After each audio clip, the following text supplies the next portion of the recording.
Hi, friends. Welcome to the Hey Fundraiser podcast.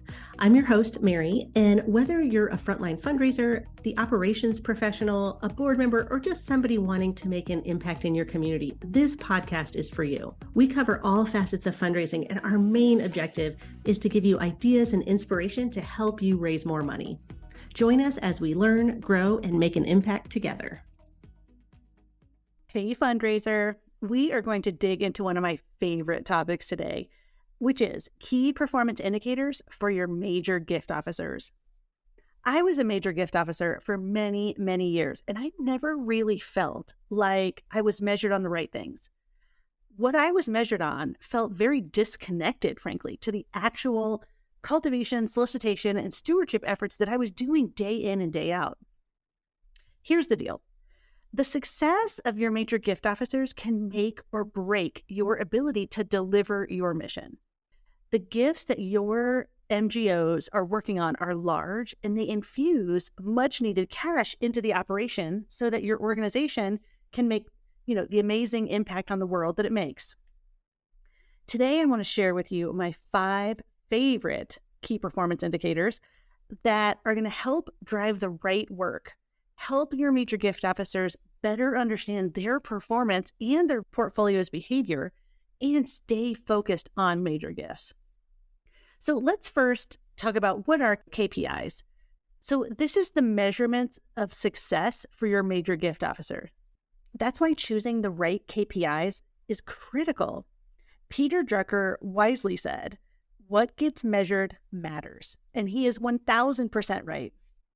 Whatever metrics you put into place for your gift officers are going to become their main focus. If the metrics you put into place are vanity metrics that don't help you drive the work, you're going to be hurting your fundraiser's chances of success. Let's dig into what a vanity metric is here for a second. A vanity metric is a measurement that might make you look good and might make you feel good, but at the end of the day really doesn't help you act, it doesn't provide direction, and it doesn't help you understand the real story of your fundraising. So here's an example. The number of records in your database. This is absolutely a vanity metric because it really doesn't give you any information to go on. That metric encourages fundraisers and everyone else to put every single contact into the database, which essentially makes your database the phone book, which I do not recommend. Your database should be chock full of people who love and care about your mission. And is that really something that you want your fundraisers to spend their time on? Probably not. That is an example of a vanity metric, and I just thought of another one. The number of likes, friends, or followers on social media. Who cares? How does that even help you with revenue? It really doesn't. So you might have, and you might report out to your board that you have 10,000 followers or friends on Facebook. But until you can articulate how those friends convert into dollars, it's not a great metric. So you can see here, the theme is more about quality, not quantity. Although some metrics, of course, are about quantity, but quality matters here. Most people think that quality makes them look good in front of their bosses or their board, but it's really the quality that's going to speak volumes. So choose the right KPIs and monitor them. This is going to help your major gift officers be better equipped to meet their goals. So let's talk about why KPIs are important. And there's really 2 big reasons. 1, your KPIs are going to drive the work. If you're measuring the wrong things, your major gift officers will begin focusing on the wrong activities. So make sure your KPIs are donor-facing, include solicitations, and that most of the portfolio is being cultivated. Your KPIs should also be easy to measure and not tie your gift officers to their desks. Major gift officers should spend minimal time on data entry, but just enough to be able to measure their KPIs. The second reason that KPIs are really important is it really helps your major gift officers pursue the right prospects. Metrics can help them understand who should stay in their portfolio and who should be released. Additionally, the right metrics will help you if prospects are moving the moves management cycle or if the relationship has stalled. It's also going to showcase if one major gift officer's portfolio is too big while another one's is too small. Now, when you're tracking your KPIs, there's a couple things to be aware of. Now, the KPIs that we're going to go through today, by design, are easy to measure, take minimal gift entry, and do not eat into your major gifts officer's time to fundraise. So to measure these KPIs, there are really 3 things that your MGOs need to track in the database. The first is they need to code themselves as a solicitor for their current portfolio. So this means, going into each record and marking themselves as the fundraiser or the solicitor. The second thing is that major gift officers need to record their quality contacts with prospects. Now, I'm talking quality here. If you run into a prospect at the grocery store and you wave hello across the produce, I would not put that in as a quality contact. However, if you run into a prospect at the ballet and you sit down and you have a really meaningful chat about their giving to your institution, not necessarily the ballet, I would absolutely put that in as a quality contact. So we're really going for quality, not quantity. And then the third thing is your MGOs need to track their solicitations. And this includes how much they're asking for, when the gift is expected, and if the gift has taken place, right? Like the gift has been realized. By doing these simple data entry tasks, all 5 of the amazing KPIs that we're going to talk about here in a minute can easily be tracked. The key is having the right systems and processes in place to make sure that these tasks are being completed and tracked correctly. So you want to do some training with your major gift officers and just make sure they're coding things correctly, that they're following up on tasks, and that they're updating the database on a regular basis. And with those 3 items, you're going to be able to track all the KPIs. So let's get into the best KPIs for your major gift officers. Now, we know that these KPIs are going to drive the right work, and we know that these KPIs, there's only 3 things you need to do in your database to track these KPIs. So the first one is coverage. And here's the metric. 80% of your portfolio should have at least one quality contact every 6 months. So the strategy here is that it keeps the portfolio current and ensures that people are being communicated with. It also endorses a smaller, more focused portfolio. If you can only get to 40% of your portfolio in 6 months, your portfolio is way too big. This is my absolute all-time favorite metric because it really puts into perspective how much a major gift officer can do in a 6-month period. Now, if your portfolio is having at least one quality contact every 6 months, that's not going to be the same for all prospects, right? So some prospects you might be in really deep cultivation and you're in touch with them every couple days or, every week. Whereas others, you're just having a quality contact, you're just kind of keeping them warm, maybe once a month or twice a month. However, 80% of your portfolio should have at least one quality contact. And by the way, quality is quality. A blast email, a holiday card that's signed by the whole staff, I don't really count these as quality. Okay, let's go into our second metric, which is face-to-face meetings. Your major gift officers should strive for 10 or more meetings per month. Now, this is another example of quality. Like 10 meetings really isn't that hard to do. When you focus on quantity or the goal is too high, what happens is major gift officers might sprinkle in a few easy lunches with prospects outside their portfolio. So in one of my jobs, the metric was 10 face-to-face meetings per month. And it was like that for a couple of years, and that was perfect. I would get my 10 meetings or more. I mean, sometimes I would have 12, sometimes I would have 15.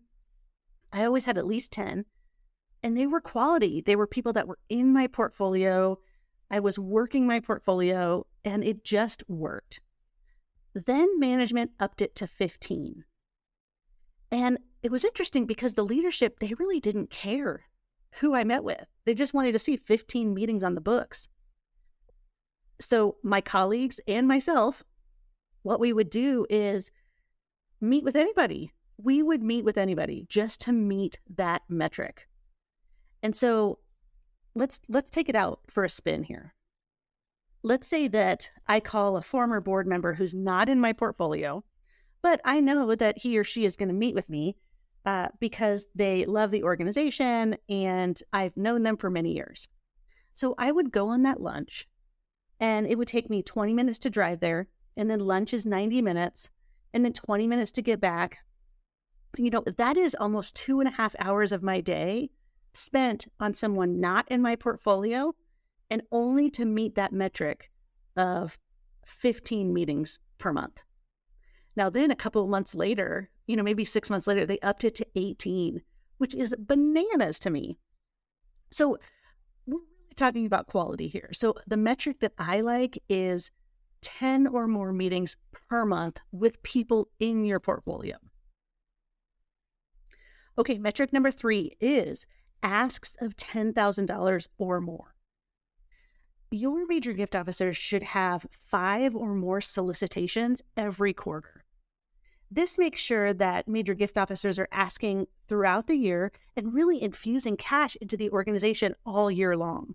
I use the $10,000 mark, which is a pretty typical major gift threshold, but you might work for an organization where the major gift threshold is $5,000, or it might be $50,000, but you would just want to plug in your major gift threshold into this metric. And the metric is that your MGOs need to have 5 or more solicitations at that major gift threshold every quarter. Our 4th KPI is the percentage of a portfolio that makes a major gift. I recommend that at least 25% of the major gifts portfolio makes a major gift, whatever that threshold is, within the fiscal year. Here's the logic. We want to make sure that every major gift officer is pursuing the right pool of prospects. If they can't drum up 25% of their portfolio at the major gift level, some serious reworking of that portfolio is needed. This also helps with keeping people not parked in portfolios. So when I work with major gift shops all over the country, one of the things that happens almost without fail is that the major gift officer who has been there the longest typically has the best portfolio. However, when we look at the coverage metric, right, 80% of your portfolio needs a quality contact in 6 months. I find that the person who has the best portfolio really has just parked a whole bunch of amazing prospects in their portfolio, so no one else touches them. So all of these metrics together, including this 4th one, the percentage of your portfolio that makes a major gift, this really tries to combat that mentality of parking the best prospects with certain major gift officers. So just know that that is something that's on my mind when I wrote these. And our 5th metric is dollars raised.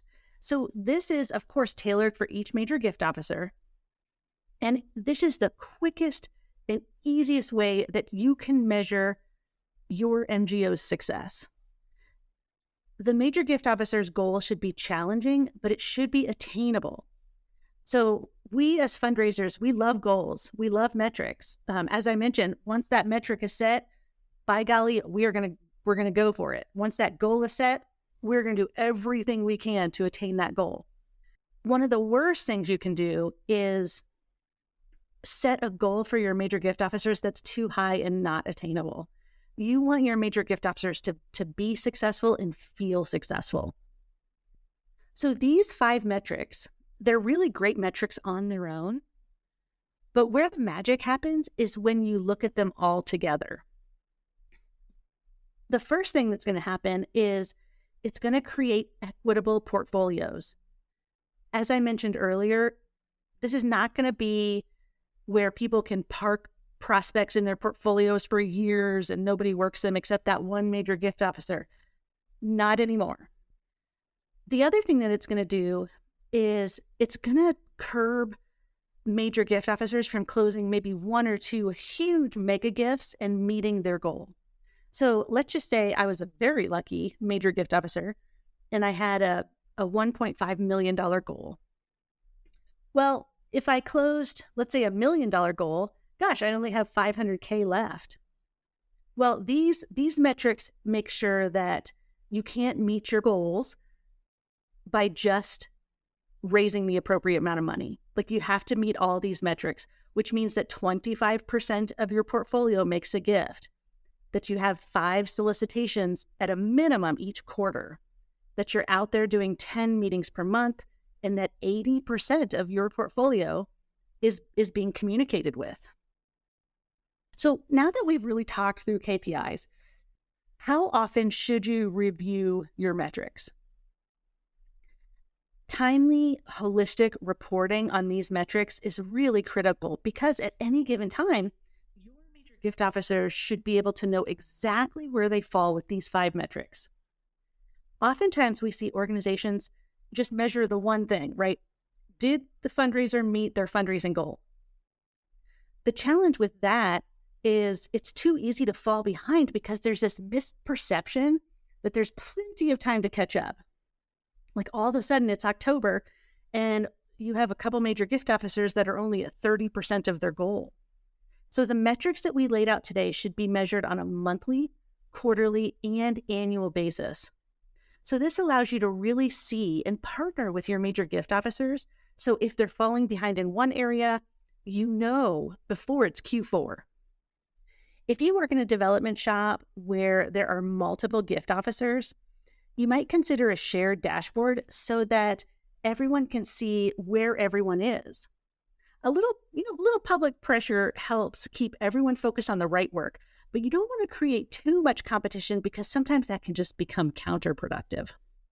Major gift officers should check in with their teams regularly about performance and compare their metrics with others in the organization. By evaluating your key performance indicators among colleagues, gift officers have the opportunity to share best practices and learn from each other's successes. They can even motivate each other when results aren't meeting expectations. So if you have a gift officer that's just absolutely killing it with one of those metrics, ask them to report out. What are they doing? How can other major gift officers learn from what their strategies and tactics are? That really elevates the person who's doing a really great job. And it really helps open up a collaborative, collegial environment with all of your fundraisers in your department. So I'm going to link these 5 KPIs and some other fun tips and tricks into a document below. So you'll see that in the show notes. And I hope you liked today's episode. Until next time. Hey fundraiser, thanks so much for being here today. Did you know that we create a special page for each episode that has helpful links, episode highlights, standout quotes, and freebies? Check it out in today's episode description. If you loved what you heard today, would you give us a rating and review? It really helps other fundraising professionals find our Hey Fundraiser community. I'm Mary, and thank you for listening today.